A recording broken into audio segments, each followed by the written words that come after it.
Graças a paz, tudo bem com vocês? Esperamos que sim, perdoe-nos, porque o carro deu um problema, a gente teve que esperar o pastor John ir nos buscar, e teve uma demorazinha, mas estamos aqui no nome do Senhor Jesus para darmos aqui o capítulo 13 do profeta Zacarias, esse capítulo bem interessante, onde tem um texto aqui, que para lá de, digamos, alguns podem dizer polêmico, o texto, Sim. que a gente olha assim, a primeira luz, quando a gente lê, a gente diz logo, matei a charada, mas depois a gente percebe que não é bem assim. Então, que você preste atenção, meu irmão, minha irmã.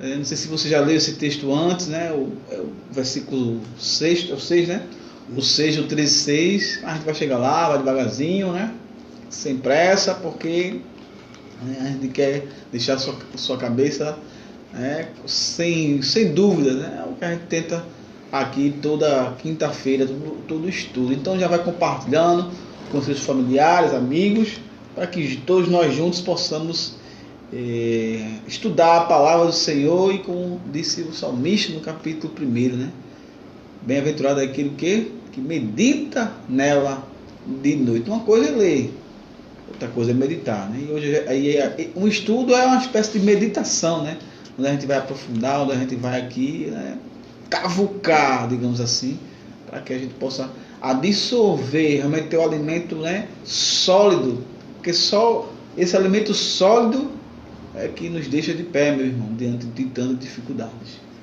Amém, Graças e paz a todos.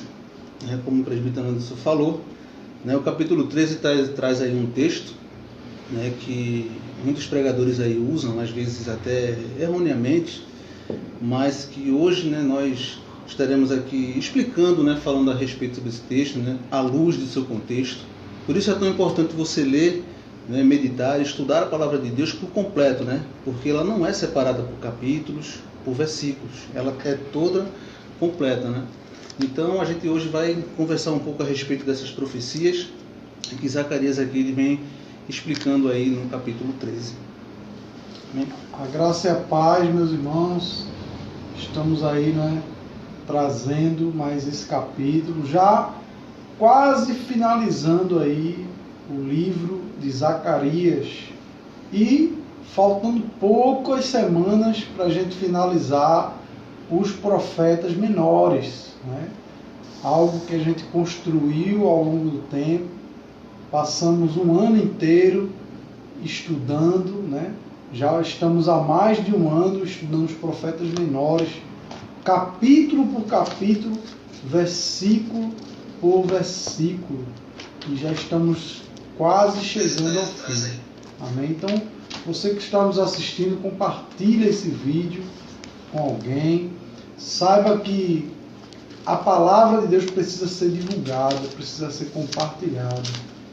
E nós estamos aqui para compartilhar com vocês a mensagem do Senhor, trazendo aqui um estudo, onde a gente traz um debate, onde a gente traz uma conversa, onde a gente vem colocando ali os pontos, Cada semana, um de nós ficamos responsável por ser aquele que vai direcionar o estudo. Hoje é o nosso seminarista Jadson, e ele vai direcionar o estudo hoje, e eu e o presbítero Anderson vamos aqui fazer aquele bate-bola, falando um pouco, trazendo um pouco dos nossos comentários, para enriquecer ainda mais aquilo que você talvez já saiba sobre o profeta Zacarias, sobre esse capítulo, e nós viemos para enriquecer ainda mais o seu conhecimento.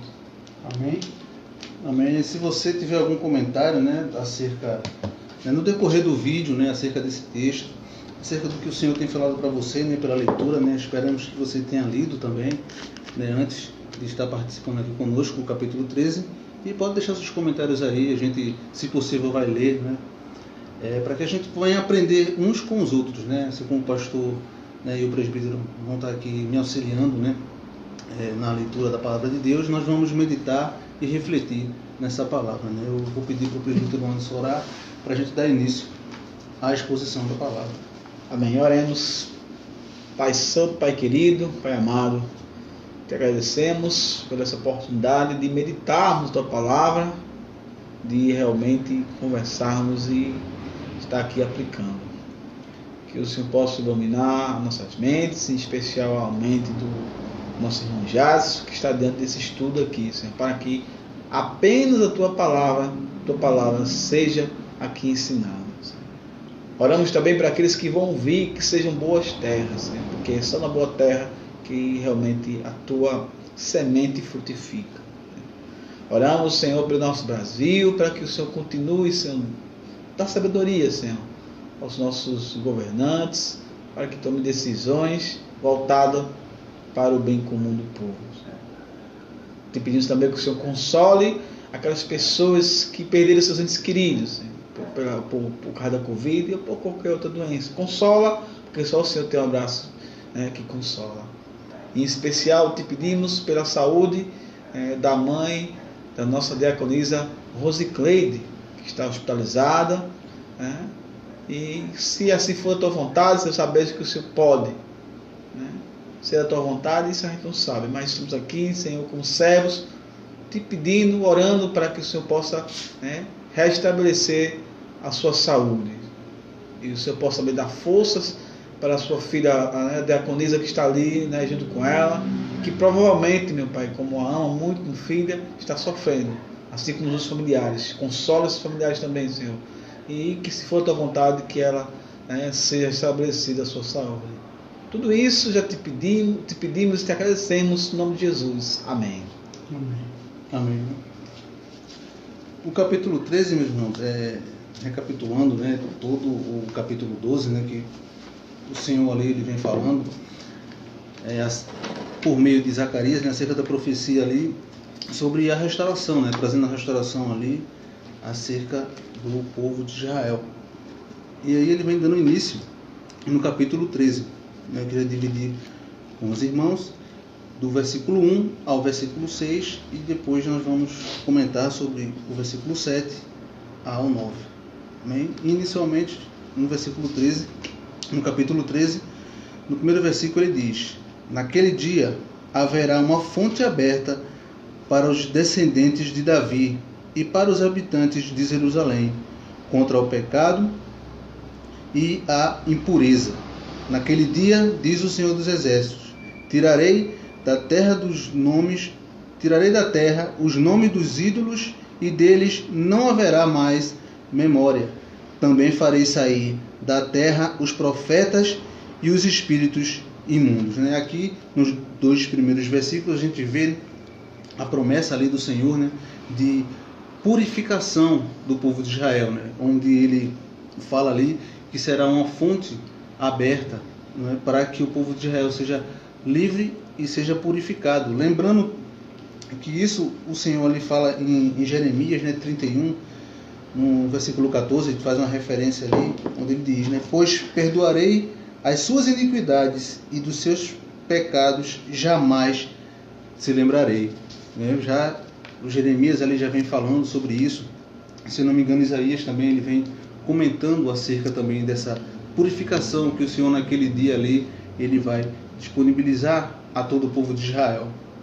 E dando seguida, né, continuando no verso 3, ele vem falando, né, e se alguém ainda profetizar, né, seu pai e sua mãe que o geraram lhe dirão, não viverás, porque mentirosamente falaste em nome do Senhor, e o seu pai e sua mãe que o geraram o transpassaram quando profetizar. Aqui ele vem falando, né, como ele falou no versículo 2, sobre a limpeza, limpando ali Israel dos falsos ídolos e dos falsos profetas, né, que estão ali, que cometeram ali falsas profecias, né, onde ali limpando Israel ali acerca dos ídolos. A gente sabe que o povo de Israel era um povo idólatra, mesmo saindo ali do Egito. Assim, tem aquela situação de quando Moisés está ali no Monte Sinai, recebendo ali os mandamentos, o povo ali faz um bezerro de ouro para adorar. E a gente sabe que os ídolos sempre foram o calcanhar de Aquiles, né, do povo de Israel, um povo completamente idólatra. E o Senhor vem falando que vem limpando e purificando esse povo, que ele nem vai se lembrar, né, que teve esses ídolos, e vai retirar essa lembrança do seu povo, né? Ele também falando que vai tirar os falsos profetas. Aí no verso 13 ele vem falando, né, que se alguém ainda profetizar, seu pai e sua mãe, né, falando que sua família acusará esse profeta, né? E no versículo 4 ele diz: naquele dia os profetas se sentirão envergonhados, cada um da sua visão, quando profetizarem, mas não se vestirão de manto de pelos para mentirem, né? Você vê que os profetas, que os falsos profetas, eles vão se envergonhar ao verem ali o Senhor, né, ali contra eles, né? Eles vão dizer e vão alegar ali, né, por medo, né, ali pelo juízo de Deus que está sendo vindo sobre ele, né, já que o Senhor está purificando toda a terra, eles vão ser expurgados ali do povo de Israel. E ali no 5º eles vão dizer, né, e dirão, porém, não sou profeta, sou lavrador da terra, tenho sido escravo desde a minha juventude. Você vê o profeta aqui, ele já mentindo, dizendo que não é profeta, né? O Senhor ali, ele vem, né, o povo perguntando, né, você é profeta? Ele, não sou profeta. A gente vê, né, uma clara semelhança, assim, você vendo nos dias de hoje, as pessoas aí profetizando e usando o nome do Senhor aqui, né? E vai chegar o dia, meus irmãos, que isso será cobrado, né? O Senhor ali, ele vai requerer ali esses falsos profetas, né? Estão levando o povo ali ao caminho errado, né? E isso será julgado, né? Vai ter esse juízo sobre eles. E no versículo 6, né, que é o versículo que muitas pessoas pegam ali e colocam em outra situação, né? E o versículo ele vai dizer: se alguém lhe perguntarem, que feridas são essas nas tuas mãos? E ele responderá: elas são as feridas com que fui ferido na casa dos meus amigos. Isso você vê os falsos profetas aqui mentindo, né? Porque as feridas, né, a gente vê lá em 1 Reis ali a questão dos profetas ali de Baal, né? Que eles têm esse costume de se cortarem, de se autoflagelarem, né? E aqui o Senhor está perguntando: que feridas são essas nas tuas mãos, né? E o profeta já não está mais vestindo aquela roupa de profeta, ele vai estar mentindo, dizendo que é lavrador, e vai dizer que essas feridas foram feitas na casa dos meus amigos, né? Na casa de companheiros deles. E muitas pessoas aqui pegam esse texto, né? E eu e o irmão Jason venha debatendo, conversando sobre, né, principalmente esse versículo aqui, né? Já faz uns dias já. Porque se você lê, assim que você lê, e se alguém lhe questionar, que feridas são essas nas tuas mãos, então, no teu corpo, né? A gente leva logo para Cristo. Opa, cristologia, né? Mas, meus irmãos, é tentador, né? Como eu já estava falando, é tentador a gente colocar logo, ver logo Cristo aqui. Só que a gente tem que lembrar, como bem disse o nosso irmão Jason no começo, lembrar que a Bíblia foi feita, né? Não foi dividida como a gente lê aqui, capítulo 12, 13. Então, se a gente colocar que isso aqui é Cristo, a gente vai tirar tudo em contexto. E pior, meus irmãos, vai estar chamando Cristo de falso profeta. Temos que entender que Deus está continuando na promessa sobre a restauração do seu povo. Ele vai começar de que forma? Jorrando água, ou seja, né, o sangue de Cristo, né, purificando o seu povo, que é o único, como Cristo falou lá em João, né? A água, né, que eu der beber, né, você vai não ter mais sede, né? Que de mim, né, flui, quem crê em mim, de si dele, né, virá, né,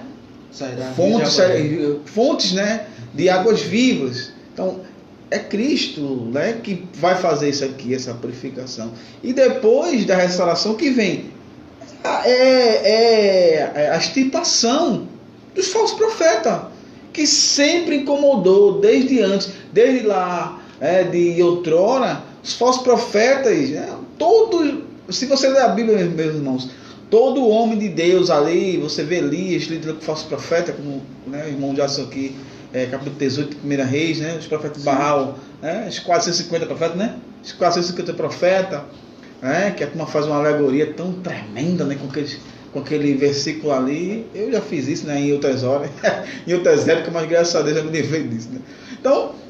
Então você vê que Isaías teve problemas, Jeremias teve graves problemas com o falso profeta, né, o profeta Ananias, né, ali, que quando Isaías falava, dizia que Judá ia ser invadida, ia ser destruída, ia ser queimada. No mesmo momento, para alisar o ego do rei, o Ananias batia nele ali, né, como a gente lê, esqueci qual capítulo lá, e dizia, assim diz o Senhor, né, não vai acontecer nada disso.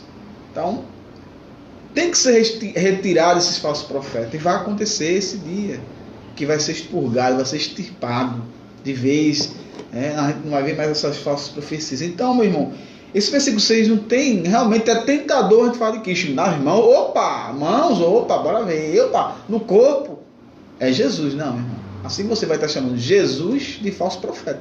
Lembre-se que esse falso profeta que está sendo indagado aqui, ele disse que foi na casa dos amigos para não passar vergonha. Para todo mundo dizer, foi teu pai e tua mãe, quando tem aqui, no versículo 3, né?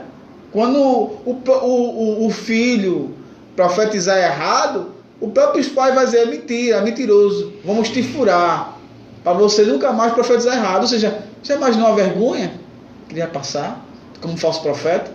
Então por isso que ele disse, não, eu fui ferido na casa dos meus amigos, a gente estava fazendo uma brincadeira lá e tal, eu estou parafraseando, mas praticamente é isso aqui. Então esse falso profeta está mentindo aqui para esconder a verdade, que ele é um falso profeta, que ele foi furado por a sua própria família, que, né, quando a própria família joga para longe, o próprio pai e a mãe, imagine outra pessoa. Então, para ele não sair do meio das pessoas ali, ele inventou essa, né? Não, foi na casa dos meus amigos. Então, claro, é tentador colocar para Cristo, porque a gente está lendo sobre o reinado do Messias, né? Zacarias vem profetizando sobre o reinado do Messias. Então, é tentador você chegar, você aqui olhar marcas nas mãos, no corpo, e dizer, isso aqui é Jesus. Mas se você ler a partir do 1, meu irmão, você vai ver, não, se isso aqui é Jesus, eu estou dizendo que Jesus é falso profeta. Jesus pode ter sido falso profeta na boca dos fariseus que os mataram lá, o pessoal lá, que dizia que ele era falso profeta, e foi a alegação para matar ele, foi isso aí, que dizia que era filho de Deus e era um falso profeta. Essa é a alegação que eles alegaram para matar. Mas claro que a gente sabe, meu irmão, conhecendo a palavra, que Jesus nunca foi falso profeta, né? Nunca foi. Então, esse texto não se encaixa. É uma interpretação errada, tirando o texto do seu contexto, né? A gente tem que analisar a palavra de Deus e sermos atentos, né? Como o nosso Jades colocou aqui, nosso seminarista, que temos que estar atentos ao contexto da época.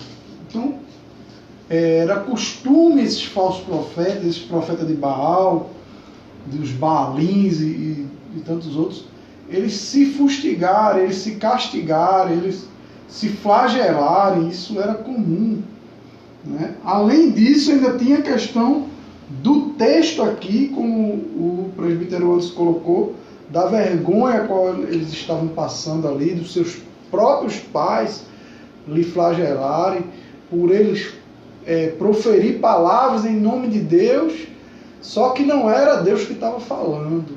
Então aqui também um alerta, né, justamente para os profetas de hoje, que tanto se dizem profetas, tanto se intitulam profetas, e muitas vezes vem falando coisas que Deus não falou, né? Tem um aí que pegou umas promoções. Pastor para apóstolo e agora é profeta.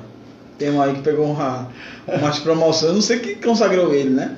Então, ele era pastor né? Depois apareceu como apóstolo, eu pensava que não tinha, né? Agora ele é profeta. Eu pensei que ele ia parar em apóstolo. Eu também, né? Mas aí foi para profeta. Foi para profeta. Então, acho agora eu fiquei com medo, que porque chegar Jesus, sei se lá. eu achava que ele não podia sair de apóstolo para profeta, agora de repente ele pode sair até de profeta para Messias. Para Messias.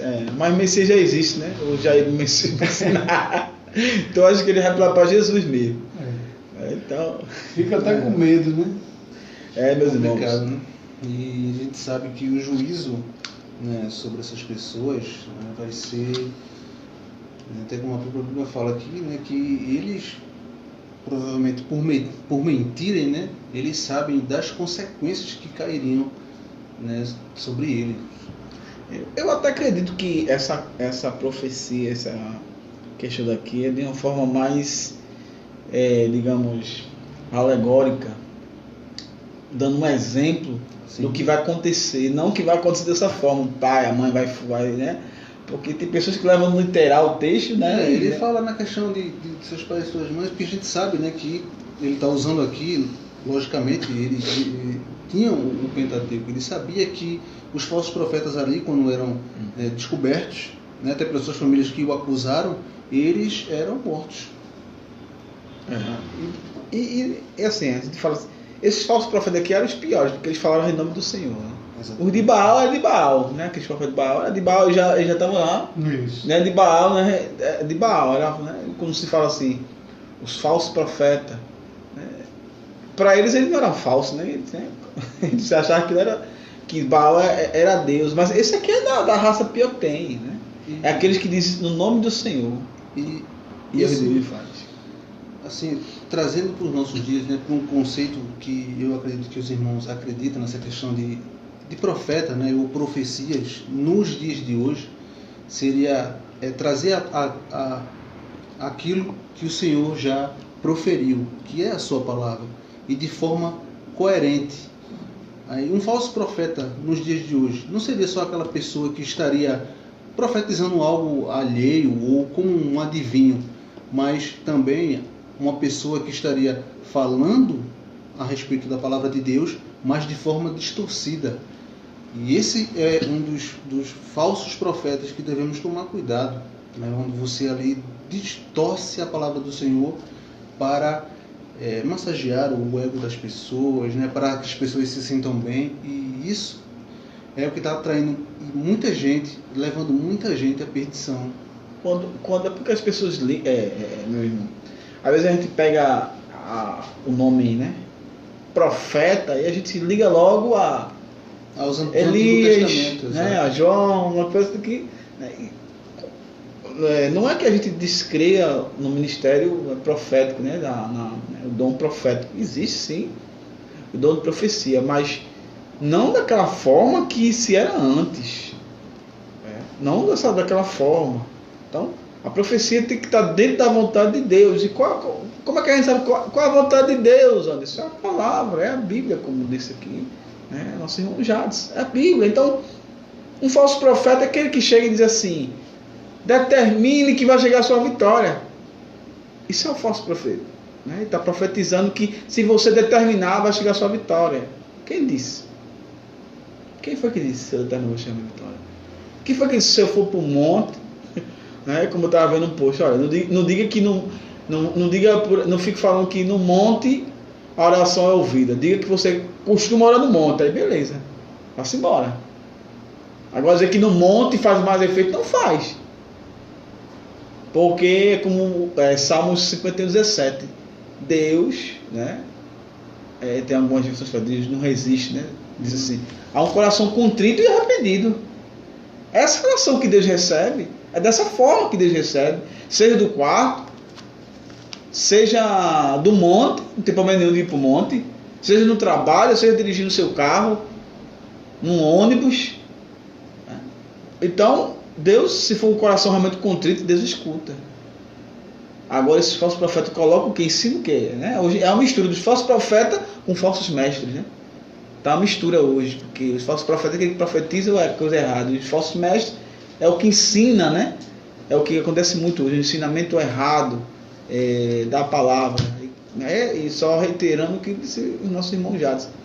cuidado com esses novos falsos profetas, né? Esse novo aí, né? Esse Neo aí, que está enganando muita gente. Uns estão, uma boa parte não estão nem sendo enganados, a verdade é essa. Uma boa parte eles querem ser enganados, porque para eles é melhor ouvir que Deus vai dar o carro novo e que se ele profetizar vai acontecer. Então, cuidado, meus irmãos, porque a Bíblia não diz nada sobre essas questões aí de eu vou conseguir, eu vou ter isso, aquilo outro. A Bíblia diz que a gente vai ter realmente um tesouro maior nos céus, né? Aqui a gente tem que trabalhar com isso, né? Tem que trabalhar para que a gente quiser conquistar alguma coisa, né? Não vai ficar em casa sentado e orar lá para o monte, achando que o monte, lá na oração do monte, Jesus vai ter, né? Vai estar abençoado. Vai ter abençoado o negócio que for, que você tiver. Eu vendo fruto e verdura, ele vai estar abençoado lá. Eu vendo água mineral e paçoca no sinal, ele vai te abençoar lá. Então, Jesus, ele abençoa, a bênção de Deus é conforme, né, a nosso trabalho, conforme o nosso negócio, né? Ele não vai, você é um cabeleireiro, ele vai te fazer você ganhar na Mega Sena. Entendeu? E é meio contraditório. Então, cuidado com essas profecias, para depois você estar aí triste e dizer, Jesus não me deu, e agora? Fica difícil. Então, meus irmãos, né, o conselho que a gente dá nessa questão do texto é que você leia, né, que você ore, que você medite, né, mais importante, leia todo o contexto, para que você não venha cometer erros que às vezes até parecem bobos, né, mas que um mau entendimento bíblico, né, pode levar você a lugares que você não queira. Também às vezes você pode estar pensando que não, mas é um errinho, um beijo assim, eu posso atribuir, mas se você disser que pode atribuir um texto, você está dando espaço para várias interpretações, e isso é um problema. E a gente vê esses problemas todos os dias. E assim, para a gente terminar essa sequência de versículos, eu queria que você se atesse ao primeiro versículo, né? Aquilo que ele vem trazendo ali de aplicação para nós, porque naquele dia haverá uma fonte aberta, né? Como diz o profeta Zacarias, para os descendentes de Davi e para os habitantes de Jerusalém contra o pecado e a impureza, né?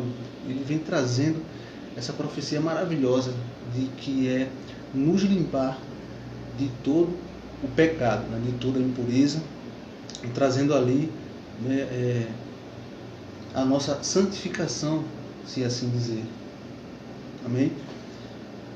Aí entraremos agora no verso 7, no 8 e no 9, né? Os três versículos também que trazem boas aplicações, né? E até uma profecia escatológica, né, para a época de Zacarias, e também uma profecia escatológica para o fim, né? Aqui ele mexe com o que já falou, para ele era futuro, para nós é passado, e ele continua falando o que vai acontecer ainda que é futuro para nós também. Ele começa, ó espada, né? Ele diz assim, ó espada, ergue-te contra o meu pastor e contra o homem que é o meu companheiro, diz o Senhor dos Exércitos. Fere o pastor e as ovelhas se dispersarão, mas voltarei a minha mão para os pequenos. Em toda a terra, diz o Senhor, as duas partes dela serão extirpadas e expirarão para a terceira parte, estará nela.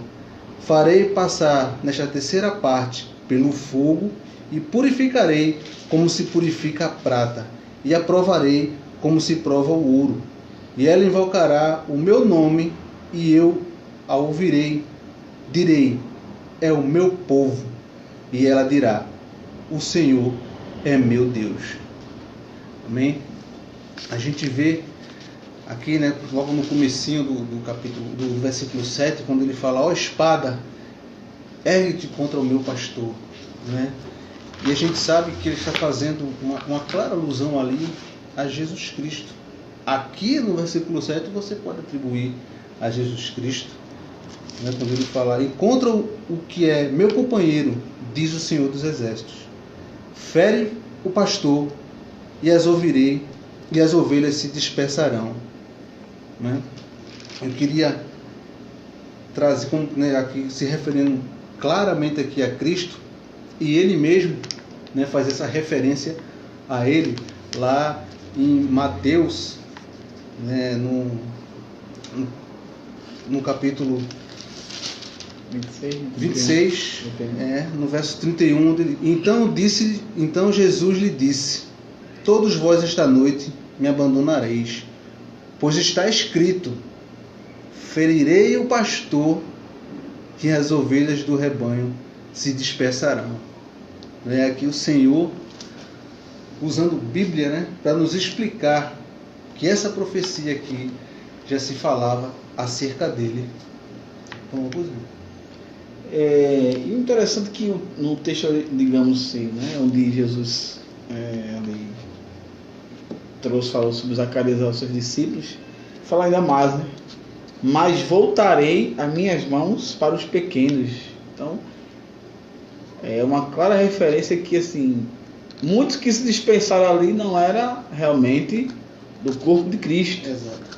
A mão dele vai voltar para realmente juntar, né? Reunir novamente o seu povo. Mas quem é o seu povo? São os pequenos, são os humildes, são aqueles que realmente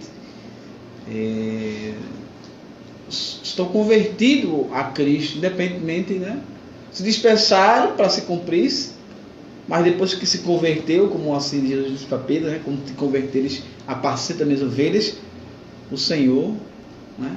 Mas as minhas mãos está voltada para os pequenos, para aquele que realmente se torna pequeno, né? Como Jesus disse: olha, o menor, né, aqui será o maior no reino dos céus. Então a mão de Cristo está voltada, né, para esses aqui.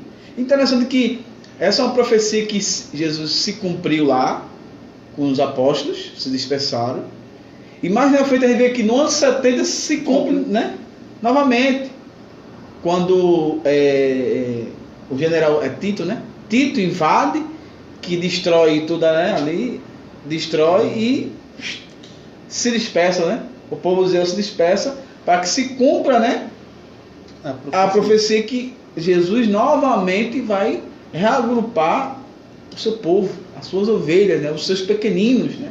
Quando ele fala: ai daqueles que desviar um desses pequeninos, né, que não deve de vestir de comer um desses pequeninos. Às vezes a gente pega as palavras pequeninos e acha que é todo mundo e tal, não, porque eu já estou, aquela coisa. Não, então Jesus fala de realmente um povo específico, como fala aqui no texto. Mas a minha mão voltará para os pequenos.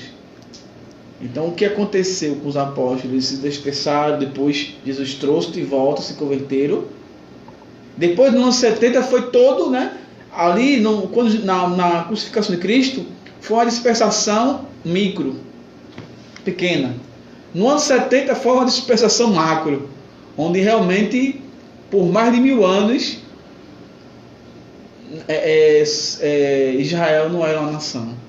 Pertencia a X, a Y, né? A não sei quem, né? Boa parte com os árabes, né? Com os sarracenos.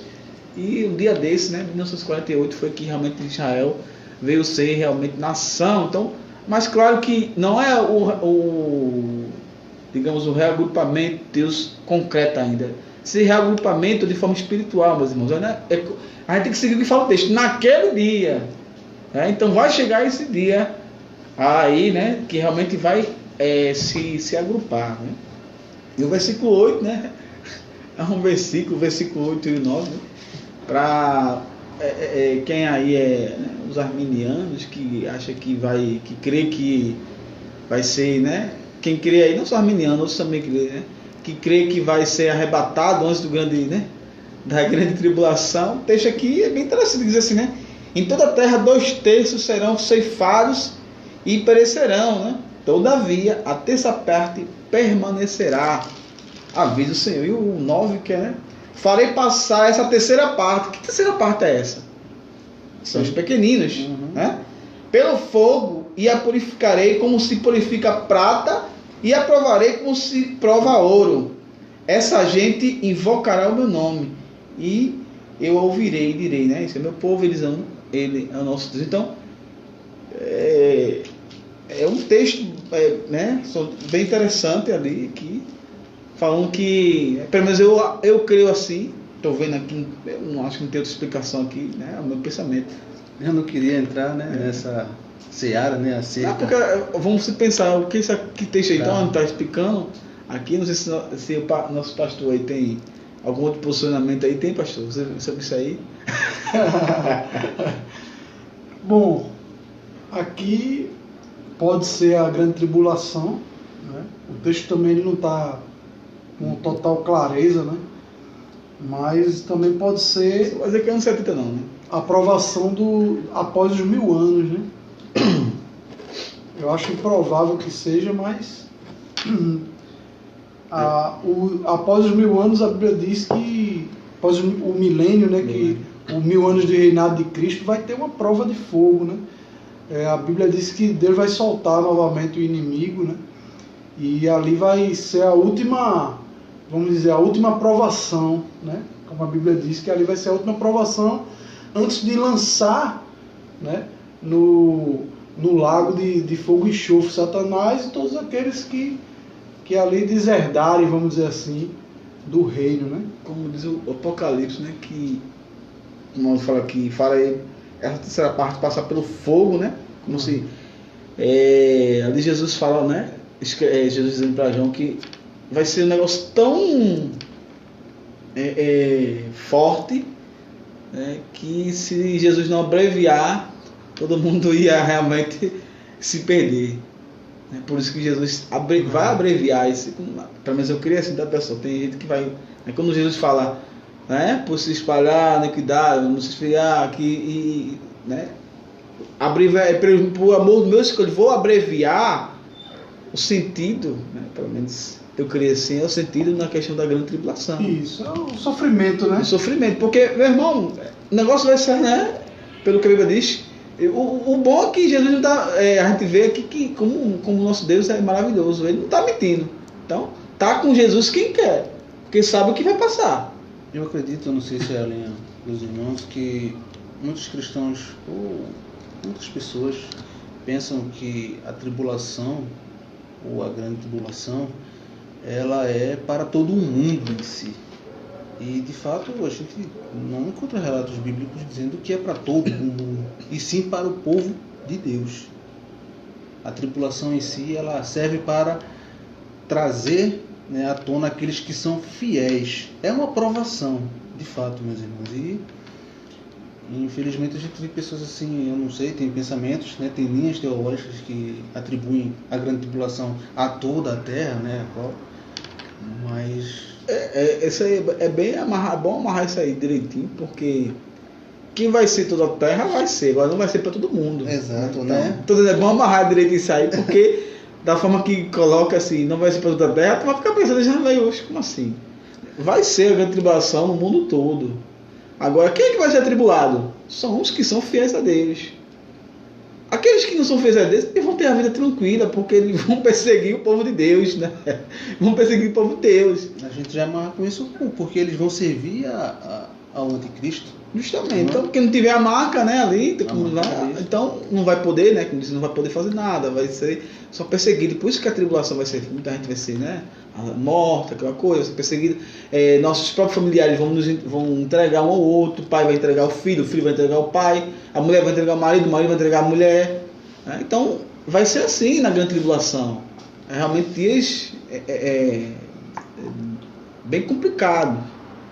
Mas eu gosto sempre de agora a gente não pode anular também, né? A gente tem que ter claro, eu entendo o que vocês falaram acerca da perseguição, mas haverá alguns sofrimentos ali quando a gente abre Apocalipse que vai ser ali tanto para ímpio quanto para crente, né? Algumas catástrofes, algumas coisas que vão ocorrer ali, que é a mão de Deus ali que que vai estar sobre ele. Né? Quando abre os selos ali, quando você lê ali em Apocalipse, quando abre os selos, quando toca as trombetas, ali são as coisas que não estão na alçada do diabo. Né? O que está na alçada do diabo é perseguir o povo de Deus. Mas ali tem coisa ali que não está na alçada do diabo, é castigo mesmo divino. Né? É a ira de Deus sobre a terra. Né? E a gente vê claramente ali nos textos, né? Uma terça parte da terra será consumida por isso, uma terça parte será consumida por aquilo, e assim sucede ali o texto, né? Não, justamente, isso também, é esse mesmo. E só que no sentido que se fala a grande tribulação para os fiéis a Cristo, que vai ser diferenciada, né? Vai ter essa questão aí realmente. Sim. Só que depois vai chegar o anticristo com, né, eu sou o cara, e, né, vou aqui, vai ter aquela paz, né, Falsa paz. aquela falsa paz, o cara que vai conseguir unir tudo, né, entre aspas, conseguir unir tudo e fazer sinais, aquela coisa toda, né, como disse o próprio Apocalipse, sinais que até mesmo, se pudesse, enganaria os escolhidos. Por quê? O texto se pudesse, porque se possível fosse, porque os escolhidos ali, né, os fiéis a Cristo, eles vão saber que, né, que ele conhece a palavra, eles vão logo ficar ligados que não é coisa que vem de Deus, né, aquele sinal não vem de Deus, mas o próprio palavra diz, se possível, ou seja, o negócio vai ser, né, bem realista, né, vai ser um milagres em 4K, em 12K, será quanto existe aí que vai existir daqui para lá. Então a grande tribulação, eu acho assim, né, essa parte da grande tribulação, acho que tem uma parte delas que vai ser bem específica para os fiéis, né, que vão ter dificuldade para tudo, fazer tudo, né. Eu já imaginou você nem poder dormir direito, né, qualquer momento, né, alguém lhe entregar alguma coisa assim, então vai ser um negócio meio, e fora passar por esses flagelos todos, né, que vai ter aí, como citado pelo pastor aí, tanto os fiéis como aqueles também, os ímpios, né, que como falar diz que é uma terça parte, né, a terra, é muita gente, porque muita gente que vai morrer, e o que vai sobrar vai ser ainda muita gente ainda, e deve ser muita gente, só uma terça parte que vai ser salva, infelizmente, né, infelizmente. Mas temos uma boa notícia para lhe dar, né, já que o Senhor trouxe toda essa tribulação justamente para testar, né, nos passar pela aprovação, né, independente de qual linha escatológica que você siga, né, a gente sabe que a tribulação ela pode ser do jeito que for, mas para aquele que está ali fiel, debaixo do sangue do Cordeiro, né, há uma garantia, né, e ela, né, quando fala aqui no finalzinho do verso 9, ela invocará o meu nome e eu a ouvirei, né, e direi, é meu povo, e ela dirá, o Senhor é meu Deus, né? Então Deus ali estará correspondendo, né, àquele sofrimento, né, ali quando o Senhor ele retornar, né? Logo no começo do verso 7 a gente já vê, né, a promessa ali da morte do pastor que nos garantiu, né, a salvação, né? Quando ele fala, ó espada, né, ergue-te contra o meu pastor, a gente vê ali o Senhor, né, para o pai falando que ferirá o filho, né, uma alusão ali à promessa de rendição, né, que o pastor, né, que é o bom pastor, Jesus Cristo, ao qual se entregou pela ovelha. Isso casa com Isaías 53, né? Quando ele diz que a Deus agradou moê-lo. Justamente. Né? Então, quem realmente levou Jesus para a cruz e permitiu que tudo aquilo ocorresse com Cristo, todo o sofrimento de Cristo, foi o próprio Deus. Né? Porque estava tudo aquilo no projeto de Deus. Estava tudo aquilo arquitetado por Deus para que aquilo ali viesse trazer a salvação ao mundo. Né? Então, isso cai por terra, né? Algumas linhas que fica pensando que Cristo foi um injustiçado, que Cristo foi um coitado, que mataram Cristo. Irmão, o próprio Jesus diz, olha, nenhum poder tu teria sobre mim, ele falando para Pilatos, nenhum poder tu teria sobre mim se do alto não fosse dado a ti. Então, tudo aquilo que aconteceu com Cristo, ele certa vez ele diz, eu vim para isto, eu vim para morrer. Então, veja, quem queria impedir a morte de Cristo na cruz foi o próprio Satanás. Quando Jesus está falando com Pedro, Pedro diz assim, o Senhor não vai morrer, eu não vou deixar o Senhor morrer. E Jesus diz o que para ele? Arreda de mim, Satanás. Porque Jesus veio para morrer.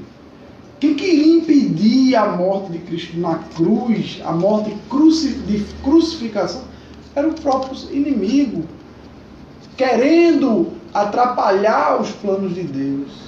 Ele quis matar Jesus apedrejado, não conseguiu. Ele quis matar Jesus asfixiado, não conseguiu. De outras tentativas de fazer Jesus morrer de outras maneiras que não fosse a cruz. Porque a cruz estava predestinada, aquele que for pendurado no madeiro será maldito. E Jesus foi maldito em nosso lugar. Então, quem não queria que Jesus fosse para a cruz, não era Deus. Deus predestinou Jesus para a cruz. Quem não queria que Jesus fosse para a cruz era o Satanás, era o inimigo. Se o diabo quisesse realmente que Jesus fosse morrer para a cruz, ele não oferecia lá no capítulo 4 de Mateus, né? Olha, se me prostrar, vou te dar isso, aquilo, outro, não sei o que, não sei o que. Então sempre oferecendo coisas para Jesus, porque pelo diabo Jesus morreria o quê? Velhice, né? Como um ser humano, né? Se casaria, teria filhos, porque aí ia aniquilar o plano de salvação de Deus, né? Que foi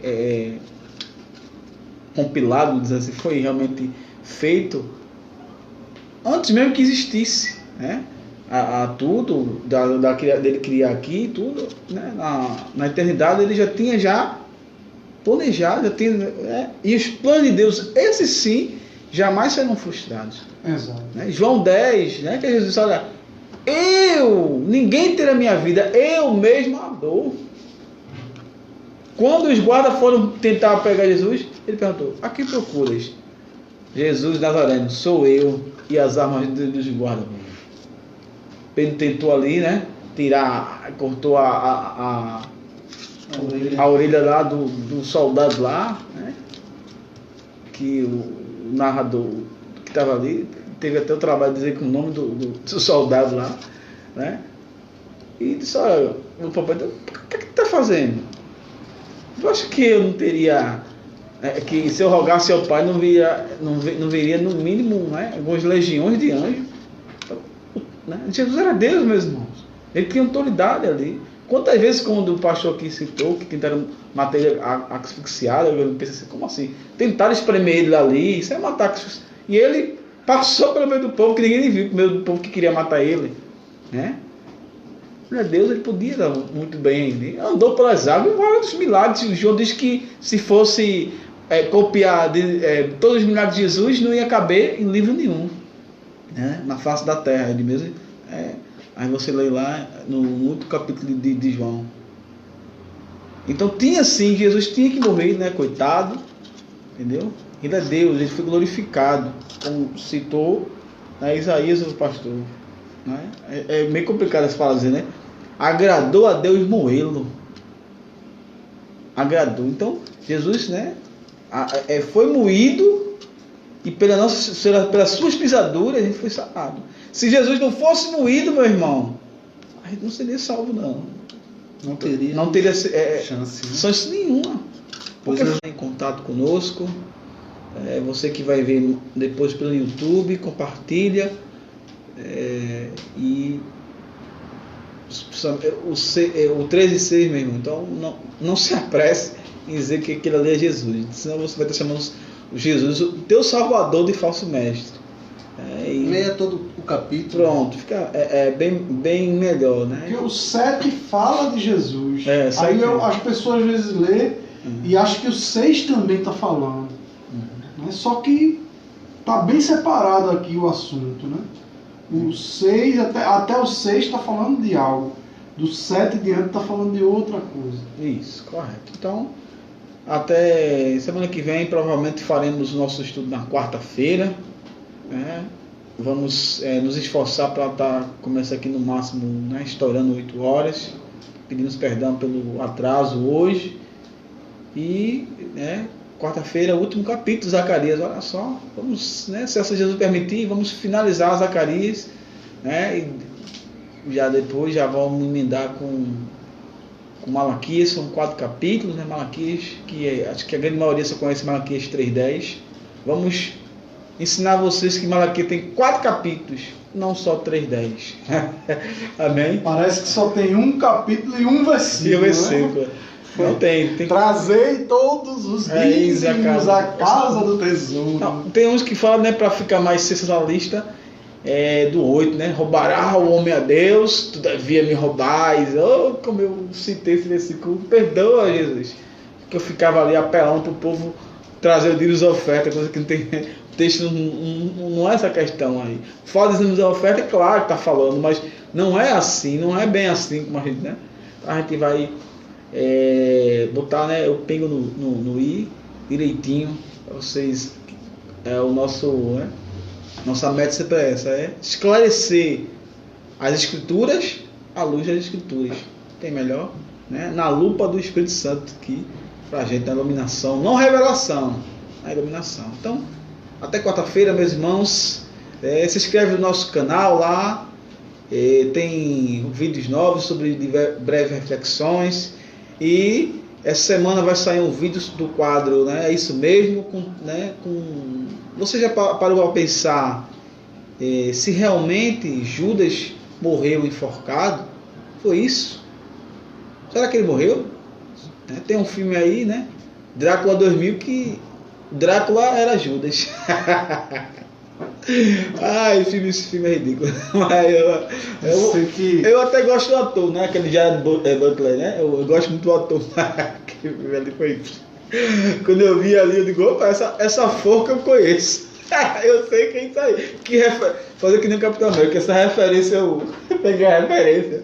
Qual é? Então, a gente vai fazer um vídeo sobre isso, né? Qual foi a real morte de Judas, né? Foi enforcado, de que forma? Será que ele morreu? Né? Eu sei que quem quase morreu enforcado uma vez foi um rapaz numa Paixão de Cristo. Fez o papel de Judas. Quase que era real, virava real. A turma levou a sério. A turma levou a sério demais, ele ficou pendurado lá na corda. E a turma, esse é o bom ator, né? Tiveram que chamar o SAMU na pressa lá, o SAMU socorreu. Parece que ele tá morrendo de verdade. Na verdade ele tá. Graças a Deus deu tempo, ele não morreu não, mas... Só com a marca, né? Faltou pouco, viu? Meus irmãos, então, essa história dá pra gente rir um pouquinho, mas entra lá, compartilha o nosso vídeo, né? Se inscreve no canal para que a gente possa cooperar mais para o reino de Deus. Então, meus irmãos, até a próxima. O pastor vai orar para finalizar e que vocês possam ter um final de semana abençoado. Fiquem na paz, né? Foi um prazer, né, trazer essa exposição, né? Eu agradeço ao presbítero Anderson, ao pastor John, por me dar essa oportunidade, né, e juntos aqui a gente trazer. Eu acredito que você tenha aprendido, né, tenha entendido, né, mas leia mais a palavra de Deus, continue lendo, não deixe, né, para que na próxima quarta-feira você venha afiado para o capítulo 14, deixando aí seus comentários aí e fazendo as suas pontuações aí. Amém? Toda vez que faz essas coisas, eu penso que tu vai morrer, bicho. Agradeço aí e tal, eu fico com medo, né? Misericórdia, né? Porque ele faz uma forma, né? Não, posso dizer, eu agradeço no próximo vídeo. Tá bom. Amém, meus irmãos. Então vamos orar, agradecer ao Senhor, né? Obrigado, Pai, obrigado, Filho, obrigado, Espírito Santo de Deus, por estarmos na Tua presença, por podermos compartilhar da Tua palavra. Ó Senhor, que pessoas possam entender, possam assistir, possam acompanhar e aprender, assim como nós estamos aprendendo a cada dia, continuaremos aprendendo, se assim o Senhor permitir, até a volta do nosso Senhor e Salvador Jesus Cristo. Que possamos ser achados, Senhor, verdadeiramente, Pai, com o Teu Santo Espírito nos nossos corações, que possamos ser achados, ó Pai, com a nossa lamparina acesa, quando chegar aquele dia, Senhor. Que não possamos ser encontrados como ovelhas dispersas, como ovelhas sem pastor, mas possamos estar reunidos, possamos estar, Pai, em nome de Jesus, como igreja do Senhor, santa, imaculada, limpa, adornada, aguardando o noivo, em nome de Jesus. Abençoa a todos que assistiram, aqueles que ainda vão assistir. Abençoa, mais uma vez nós oramos por vó Zefinha, que está no hospital. Pai, oramos também por Dona Rose, que está lá com ela. Abençoa a sua vida. Em nome de Jesus, dá força, Senhor. Esse momento, Senhor, está sendo um momento difícil, mas só o Senhor pode nos dar força, só o Senhor pode fortalecer, só o Senhor pode, Pai. Está tudo no Teu controle, sabemos, Senhor, disso.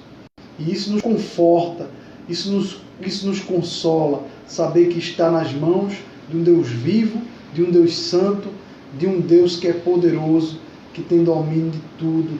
Obrigado, Pai, em nome de Jesus. Amém. Que o amor de Deus, a graça do nosso Senhor e Salvador Jesus Cristo, a comunhão e as divinas consolações do Espírito Santo seja sobre a tua vida e sobre a tua família, desde agora e para todos sempre. Amém. Amém. Fique na paz e até quarta-feira. Agradecer pela irmã Fernanda Figueiredo, também pela irmã Fernanda Figueiredo, que estava ali desde o começo. Ana Rosa Cleide, irmã Isabel. Isabel, né? Assistiu também. Agradecer a vocês aí que nos acompanharam até agora. Amém? Uhum.